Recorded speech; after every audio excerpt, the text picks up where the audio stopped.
The first contact. The vast observation chamber aboard the Xeraxian flagship Eternal Dawn hummed with activity as Admiral Vexthor studied the holographic display before him. His crystalline eyes, evolved for the harsh light of their homeworld's binary stars, narrowed at the unusual energy readings emanating from the Sol system. After millennia of uncontested dominion over the Orion Arm, the Xeraxian Empire had grown accustomed to dismissing emerging civilizations as mere curiosities rather than potential rivals. Another primitive species attempting spaceflight, Second Commander Karazin remarked, her scaled fingers dancing across the control interface. Though these readings are peculiar, the energy signatures defied conventional analysis. Where most civilizations' first ventures into faster-than-light travel left predictable wormhole signatures or distortion waves, these readings showed something entirely different. It was as if the human ships existed in multiple spatial coordinates simultaneously. Admiral Vexthor dismissed the anomaly with a wave of his upper appendage. The Xeraxian Empire had crushed countless civilizations that had dared to challenge their supremacy. Their bioengineered warships, powered by artificial stellar cores, had never met their match in 12,000 years of space warfare. Deploy the Sixth Fleet to conduct standard containment procedures, he ordered, following the Empire's long-established protocol for dealing with emerging spacefaring races. Show them our might, accept their submission, and add their system to our protectorate. The Sixth Fleet, comprising 50 of the Empire's dreaded Worldbreaker-class battleships, emerged from hyperspace at the edge of the Sol system. Commander Zelfar, leading the fleet, transmitted the standard ultimatum in all known languages: surrender or face annihilation. The response came not in words but in action. The human ships, previously detected at the system's edge, simply vanished. The Xeraxian sensors, capable of detecting the smallest space debris across light years, showed nothing. Commander Zelfar ordered immediate battle stations, but the warning came too late. The human vessels materialized simultaneously at multiple points throughout the Xeraxian formation. But these weren't mere holograms or sensor ghosts. Each manifestation was solid, real, and combat-capable. The Xeraxian crews watched in horror as their advanced targeting systems failed to determine which appearances were genuine and which were duplicates. Impossible, Zelfar muttered as the first shots were fired. The human ships, sleek vessels with smooth, almost organic curves, moved with unprecedented precision. Their hulls seemed to ripple and shift, causing Xeraxian energy weapons to pass harmlessly through them, or strike empty space where a ship had been milliseconds before. The battle quickly devolved into chaos.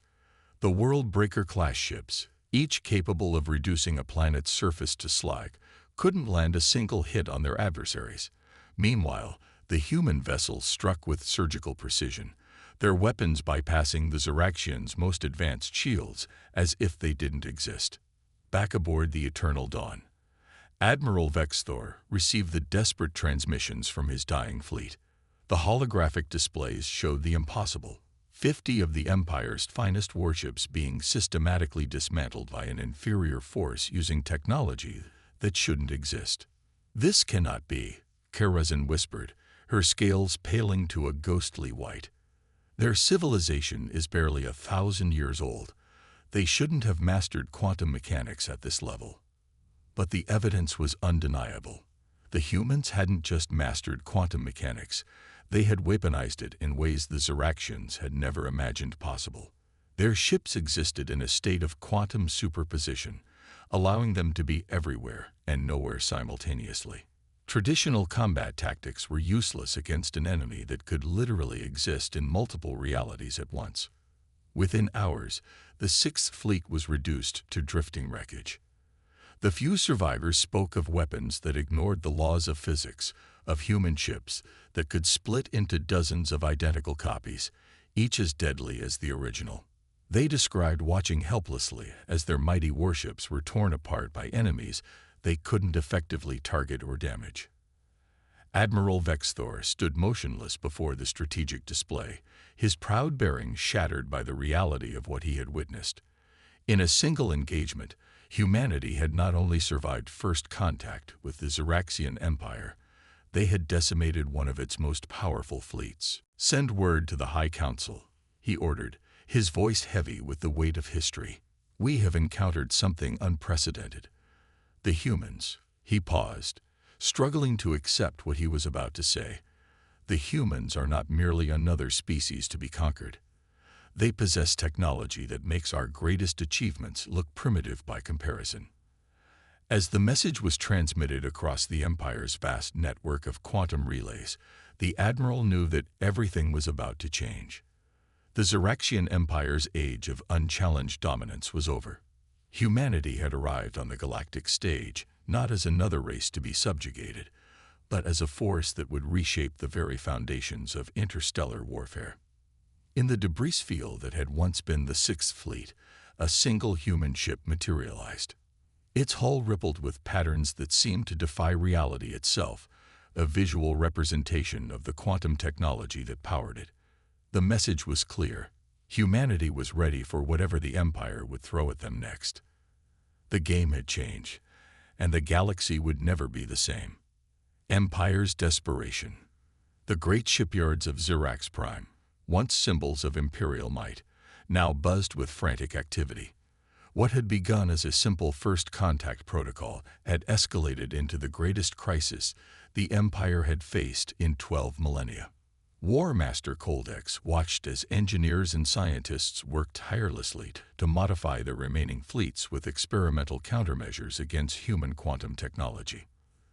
"The quantum field disruptors are ready for testing," announced Chief Engineer Trelvin, her normally confident voice tinged with uncertainty.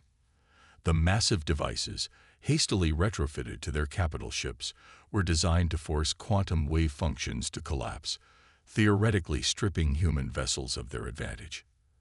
The test began with a simulated human attack pattern, based on data from their previous encounters. Energy coursed through the disruptors, creating a zone of forced quantum decoherence. For a moment, hope flickered in the hearts of the Xeraxian leadership. That hope died as quickly as it had formed. The human ships, real ones this time, not simulations, appeared within the test zone. Instead of losing their quantum state, they seemed to adapt, their hulls shifting through previously unknown spectral frequencies. The disruptors, representing months of desperate research, might as well have been firing harmless light shows. "Impossible," Trelvan exclaimed, her scales flashing patterns of distress. "The field should have forced them into a single quantum state." Admiral Sarah Chen, watching the test from the quantum state bridge of the Schrodinger's dream, allowed herself a small smile. "They still don't understand," she murmured to her crew. "They think quantum states are something to be forced and controlled, not embraced and guided." The Xeraxian Empire's desperate innovation didn't stop there. They'd formed unprecedented alliances with former rival species, pooling their combined scientific knowledge. The Horvath, masters of temporal mechanics, offered theories about disrupting the time-space continuum. The Engst, with their mastery of dark energy, proposed weapons that could tear apart the fabric of reality itself. None of it mattered. Every countermeasure, every desperate technological breakthrough, fell short against humanity's fundamental advantage. Their unique consciousness that could naturally interface with quantum systems. While the Xeraxians tried to brute force their way through quantum mechanics, human crews simply thought their ships into new states of existence. In their mounting desperation, the Xeraxian High Council authorized increasingly dangerous experiments. They attempted to replicate human quantum technology through artificial means, leading to catastrophic accidents that left entire research stations trapped in perpetual quantum uncertainty, neither existing nor not existing. During one particularly ambitious test, an entire Xeraxian battle group attempted to force their ships into quantum superposition. The results were horrifying. 40,000 crew members found their consciousness scattered across multiple realities, their minds fractured beyond recovery. Admiral Vexthor, watching another failed defensive test, finally understood the full scope of their predicament. "We're not just fighting their technology," he explained to the High Council. We're fighting against a species that evolved to perceive quantum reality in ways we never could.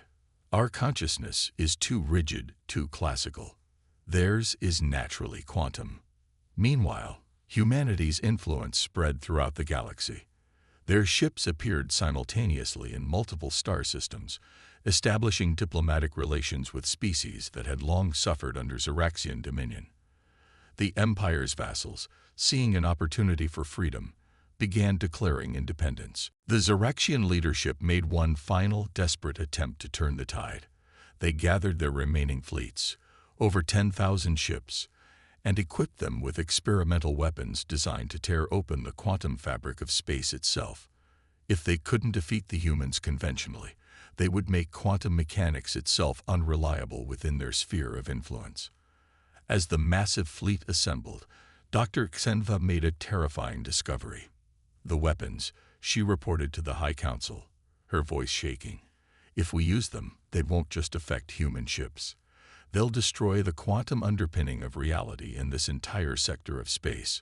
We could cause a cascade failure that would unravel the galaxy itself. But some council members, driven mad by their loss of power, pushed forward anyway. Better to rule over chaos than submit to human dominion, declared War Master Coldex, ordering the fleet to advance. The human response came not in the form of ships or weapons, but as a simple quantum transmission, simultaneously received by every Ziraxian in the fleet. It contained the complete scientific understanding of human quantum technology, freely given with no strings attached. We never wanted war. Admiral Chen's voice echoed across space. We wanted to share our understanding. Your empire is built on control, but quantum reality requires acceptance. You cannot force it. You can only learn to dance with it. The transmission included something else.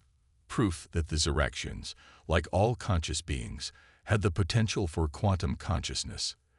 They had simply never discovered how to access it, too focused on technological solutions to recognize the power within their own minds.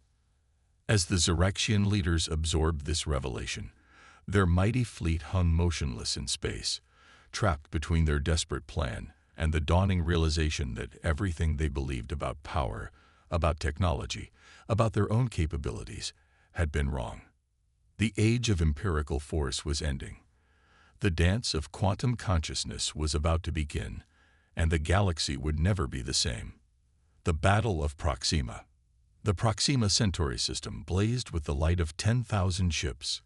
The Ziraxian Empire had committed everything to this final confrontation. Their entire remaining fleet, augmented with desperate innovations and forbidden technologies. At the helm of the flagship, Eternal Twilight, Admiral Vexthor watched as his crews implemented their new quantum consciousness training, their minds struggling to grasp concepts that seemed to come naturally to humans. But they had run out of time to perfect their understanding. Human expansion had reached a critical point, and the Empire's vassals were declaring independence daily. This battle would determine not just military supremacy, but the future of galactic civilization itself.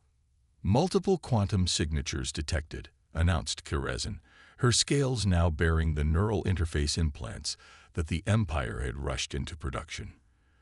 The humans are everywhere and nowhere. The sensors can't provide exact numbers. The human fleet, led by Admiral Chen's Schrodinger's dream, existed in a state of quantum flux that defied conventional observation. Each ship projected multiple quantum echoes across space-time, making it impossible to determine their true numbers or positions. The effect was both beautiful and terrifying, a dance of possibilities made manifest in the void of space. They're offering us one last chance to negotiate, Kerezin reported, her voice trembling as the quantum transmission filtered through her newly enhanced consciousness. Vexthor's response was interrupted by War Master Coldex, who had orchestrated this final confrontation. Deploy the reality bombs, he ordered, his voice carrying the weight of madness born from desperation. Tear apart the quantum fabric itself. The reality bombs, weapons of last resort, began to activate. They were designed to disrupt the fundamental forces that allowed quantum superposition to exist, creating zones where reality itself became unstable. The Empire scientists had warned that using them could have consequences far beyond their intended military purpose, but Coldex was beyond caring. Admiral Chen watched the deployment through quantum-enhanced senses that perceived all possible timelines simultaneously. "They're really going to do it," she murmured, feeling the fabric of space-time begin to unravel around the Ziraxian weapons. "They'll destroy everything just to maintain control." She gave the order that would change the course of history. Execute Operation Quantum Mirror. The human fleet's response was unlike anything the galaxy had ever witnessed. Instead of avoiding the reality bomb's effects, they embraced them. Each ship synchronized its quantum state with the weapon's disruption fields, creating a cascade of controlled quantum collapse that spread throughout the battlefield. A new order. In the months following the Battle of Proxima, the galaxy witnessed a transformation unprecedented in its history. The mighty Ziraxian Empire, which had dominated space for 12 millennia, underwent not a collapse but a metamorphosis. The crystalline spires of Zirax Prime, once symbols of imperial might, now pulsed with quantum energies as its people explored their newfound consciousness. Admiral Vexthor, now serving as the head of the newly formed Quantum Integration Council, stood in the transformed Imperial Chamber. The rigid hierarchical designs had been replaced with flowing quantum reactive architecture that shifted and changed in response to the collective consciousness of those within. "The latest reports from the outer systems are encouraging," reported Kerezin, her scales now shimmering with patterns that reflected her quantum state. 90% of our species has achieved basic quantum awareness. The remaining 10% are progressing through the human training protocols.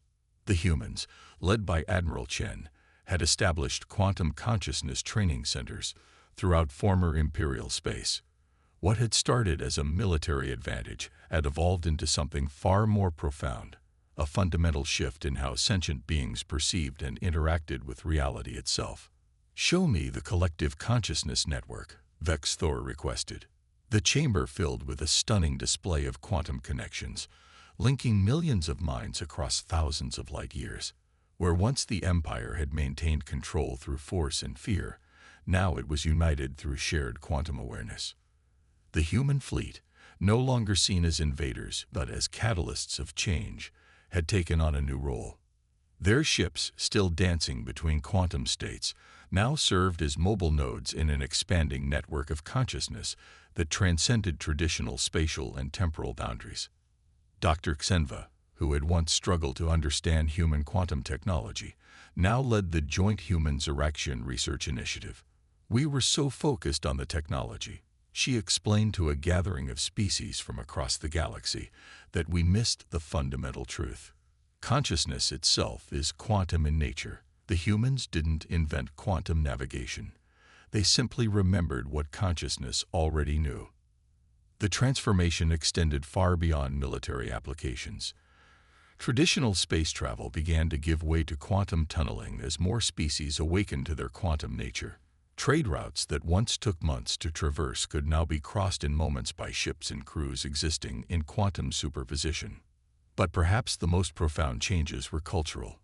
The rigid hierarchies and power structures that had defined galactic civilization for millennia dissolved in the face of quantum consciousness. When beings could directly share experiences across quantum states, traditional barriers of species and culture became meaningless. Admiral Chen, standing aboard the Schrodinger's Dream, watched as another group of formerly hostile species achieved quantum awakening. "We knew this would happen," she shared with her crew. "Humanity's greatest advantage wasn't our technology. It was our ability to imagine a reality beyond conflict and control." The former vassals of the Ziraxian Empire, instead of seeking revenge for centuries of oppression, found themselves drawn into the expanding quantum consciousness network. Ancient grudges and hatreds felt hollow when minds could touch across quantum states, sharing direct experiences and emotions that transcended traditional communication. War Master Coldex, who had once advocated destroying reality itself, rather than accepting change, underwent his own transformation. After months of resistance, his quantum awakening was particularly profound. "I fought so hard to maintain control," he admitted during a gathering of former adversaries, "that I couldn't see we were fighting against evolution itself." The quantum revolution brought unexpected discoveries. Species found they could share not just thoughts and emotions, but entire ways of being. The collective quantum consciousness became a library of experiences, perspectives, and knowledge that any awakened being could access. Yet this new order wasn't without its challenges. Some feared the loss of individual identity in the quantum collective. Others worried about the implications of beings who could exist in multiple states of reality simultaneously. But these concerns were addressed not through force or regulation, but through the direct sharing of experiences and understanding. A year after the Battle of Proxima, representatives from every known spacefaring species gathered at Earth for the first quantum consciousness conclave. The event existed simultaneously in multiple quantum states, allowing participants to experience every possible outcome of their discussions. The galaxy had entered a new age.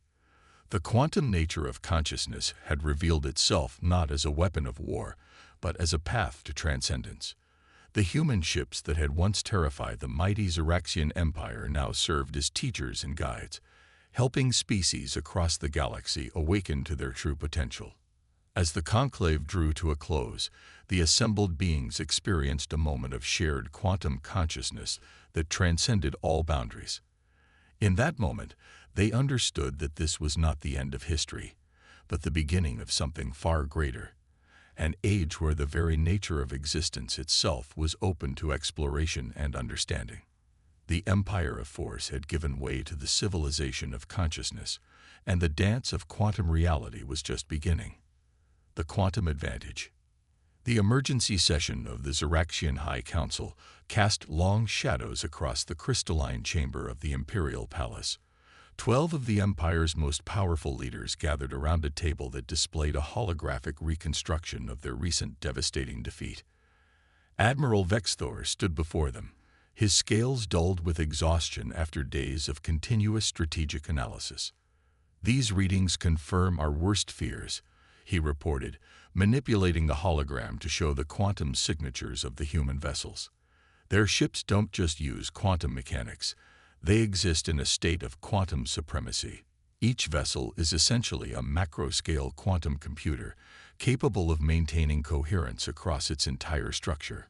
High Counselor Mirathel, her ancient scales bearing the ceremonial etchings of 1,000 victories, leaned forward. "Explain how they achieved what our scientists deemed impossible." "We've tried to maintain quantum coherence at large scales for millennia."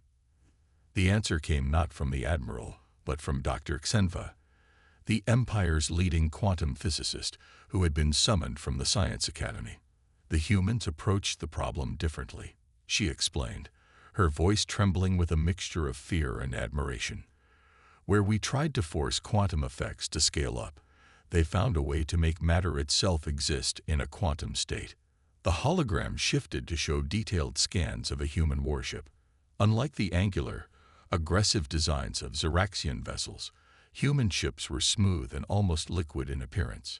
Their hulls seemed to ripple and flow, even when apparently stationary. "They've developed what we're calling a quantum lattice," Dr. Xenva continued. "The entire ship exists as a single quantum system, allowing it to maintain superposition at a macroscopic scale. When we fire at them, we're not shooting at a single ship. We're shooting at all possible quantum states of that ship simultaneously." The implication sent murmurs of disbelief through the chamber. For 12,000 years, the Empire had based its military doctrine on overwhelming firepower and superior shield technology. But how do you fight an enemy that exists in multiple states of reality? Meanwhile, aboard the human flagship, Schrodinger's dream, Admiral Sarah Chen watched the Xeraxian response to their first encounter with quiet satisfaction. The massive vessel, stretching nearly 3 kilometers in length, hummed with the subtle vibrations of its quantum core. "They're mobilizing their remaining fleets," reported Captain Marcus Rodriguez, studying the quantum sensor readouts. 7 major battle groups converging on our position. Admiral Chen nodded, understanding the desperation driving their enemies. The Ziraxians had never encountered a force they couldn't overwhelm with brute strength. But humanity had spent the last century preparing for this moment, ever since discovering the quantum nature of consciousness itself. "Show me the neural interface readings," she ordered. Around her, the bridge crew sat in meditation-like states, their minds directly linked to their ship's quantum systems through neural interfaces. This was humanity's true advantage, not just the technology, but their unique ability to merge consciousness with quantum systems. The displays showed perfect synchronization between human thought patterns and ship functions. Each crew member existed in a state of quantum entanglement with their vessel, their consciousness spread across multiple realities, just like their ships. It had taken decades of research and countless failed attempts before humans discovered that their minds were naturally quantum computers, capable of maintaining coherence in ways artificial systems never could. Back in the Ziraxian Council chamber, the discussion had turned to desperate measures. "We could deploy the planet killers," suggested War Master Koldex, referring to the Empire's most destructive weapons. Even their quantum tricks couldn't save them from artificial supernovas. But Admiral Vexthor shook his head. "You don't understand. We tried that in the initial engagement. The human ships didn't just dodge. They existed in all possible positions simultaneously. By the time our weapons detonated, they had already collapsed into the one reality where they survived." The truth was even more terrifying than that. Human ships weren't just avoiding damage. They were actively choosing the most advantageous quantum states from infinite possibilities. Each vessel was accompanied by countless quantum echoes, each representing a different potential reality. When attacked, they simply shifted their existence to the echo where the attack had failed. Dr. Xenva displayed new data, her hands shaking. Their technology isn't just defensive. They'd found a way to weaponize quantum uncertainty itself. When they fire their weapons, they're not just shooting energy beams.